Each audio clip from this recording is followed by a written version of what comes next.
Сәлем достар, бүгін мен котлет жасауда өз әдісіммен бөлісетін боламын, ал сіздер қалай пісіресіздер, комментарияға бөлісе отырыңыздар.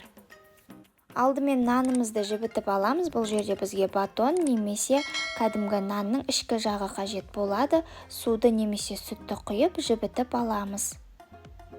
Одан кейін пиязымызды ұсақтап тураймыз, немесе мен блендердан өткізгенді ұнатамын, әбден ұсатылып шығатын болады. Фаршымызға пиязымызды салып, одан кейін тұзды, қажет мөлшердегі тұзды, жақсы көретін специяларымызды немесе қарабошты салып араластырамыз.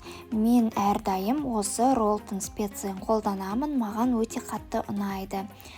Одан кейін жаңағы жібітілген нанымызды саламыз, барлығын жақсылап қолымызбен мыжып араластырып аламыз. Жақсылап қолымызбен езіп алғаннан кейін міндетті түрде мен сияқты видеодағыдай етіп фаршымызды ыдысқа салып ұрғылап салғанымыз жөн. Сол кезде котлеттеріміз бір-біріне жақсы бірігіп, формасы жақсы шығатын болады.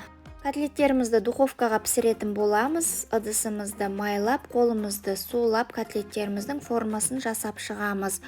Бұған дейін мен негізі котлетті пісіргенде сковородкаға майын шашыратып, пісіріп, қуырып алғаннан кейін тағы да подлива жасаймын да, оның үстіне котлеттерімді салып, бұқтырып алып, солай ұзақ процесте пісіретінмін. Ал қазір осы әдісін көбірек пайдаланамын, себебі өте оңай әрі тез жасалатын болады.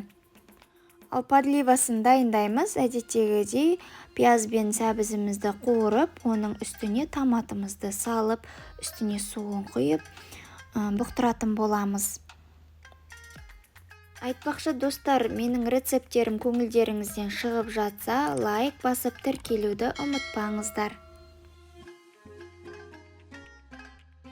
Духовкада 200 градуста 35-40 минутта пісіріп алатын боламыз. Одан кейін үстіне осылай майын құйып алсаңыздар болады.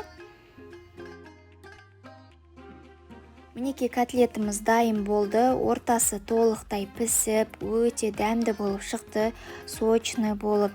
Сіздерге де кеңес етемін, дәл осылай мен сияқты жасап көріңіздер, духовкада жасап көріңіздер. Және де котлеттердің ең қарапайым әдісімен бөлістім деп ойлаймын. Описанияға барлық мөлшерін қалдырамын. Сіздерге де кеңес етемін, жасап көріңіздер. Ал менің каналымда бұдан да басқа өте дәмді ерекше рецептердің түрлері көп. Кіріп қарасаңыздар болады. Назарларыңызға рахмет.